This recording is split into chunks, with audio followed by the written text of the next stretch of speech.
Dhe Allah i madhëruar nëpërmjet Kur'anit në mënyrën më të mirë formon burra.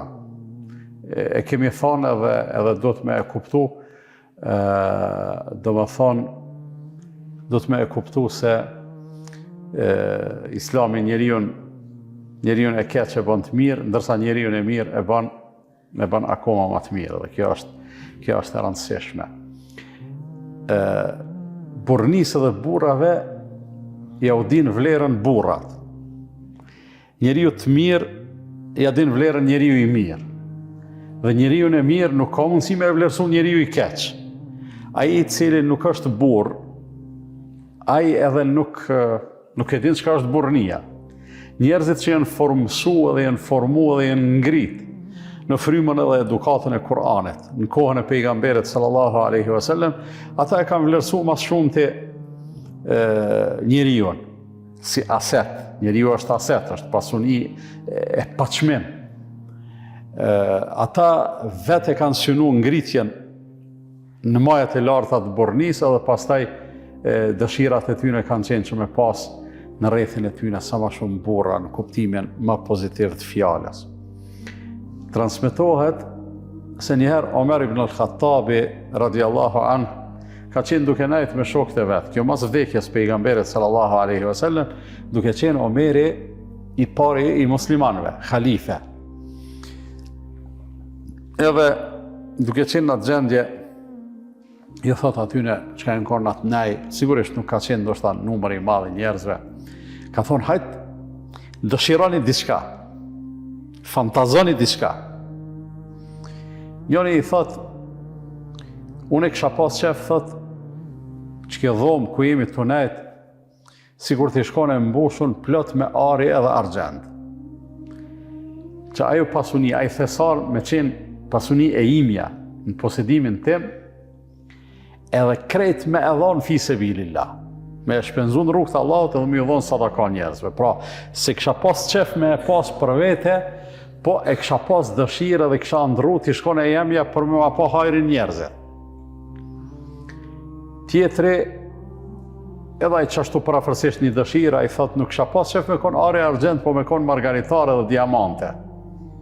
Plot kjo dhomë, me qenë e imja, edhe të njëjtën unë me e shpenzu në rrugën e Allahut, edhe me dhonë sadaka me ndihmu njerëzit që të ma shohin hajrin. Edhe padyshim që këto dy dëshira janë përmend transmetim, janë shumë fisnike. Njeri me thonë, kisha pas qef me konë milioner, për çka? Pak mi ndrejsh vetit standardin, e ma shumë me bo mirë. Padyshim që është dëshirë shumë fisnike, edhe unë menoj që ai i cili arrin në shpirtin e tij me kultivu dëshirat këtilla, atë Allahu ka me e shpërbly. Tu bazuna atë që ka thonë pejgamberi sallallahu alaihi wasallam se dy njerëz barazohen, ai të cilit Allahu i ka dhënë pasuni edhe mend. E ai atë pasuni e shfrytëzon në përputhje me kënaqësinë e Allahut, pra e përdor e shfrytëzon për vete, por edhe i kryen obligimet që dalin prej asaj, edhe ai personi tjetër të cilit Allah i ka dhënë mend, po si ka dhënë pasunia, i thot, të kisha pas si kur filone edhe unë kisha vepru si kur ai.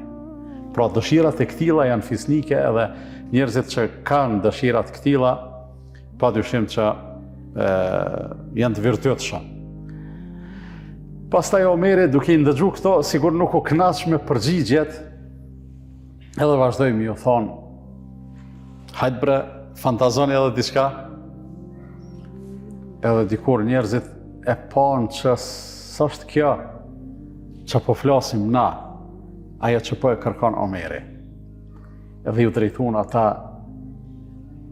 i thanë, hajt pra ti o prisi besimtarve, na trego, a ki ti na i farë dëshire? A ka diçka që ty të pëlqen, kështë pas qef, a ki ti na i andër, a ki na i fantazi? Edhe thotë Omeri, thotë po, edhe dëshira jam lidhet me këtë dhomë ku jemi të nejtë. Veç unë s'është që kisha pas qef me pas are argjend, as margaritar, as diamante, po thotë unë kisha pas qef që kjo dhomë ku jemi të nejtë na me kone mushun plot me burra,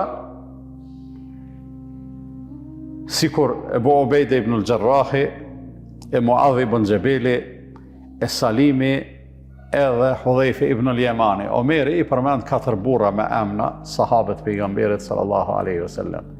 Thot kisha pas qef, ç'kjo dhomë, sa njerëz mundet mi nxon? 20, 15, 20, 25, si nxan 100, si nxan 200. Ama që kisha pas qef mi pas një 15-20 burra, sikur që ta që po i përmend me emën. Për çka? Thot që unë bashkë me ta me vepru fi sebilillah.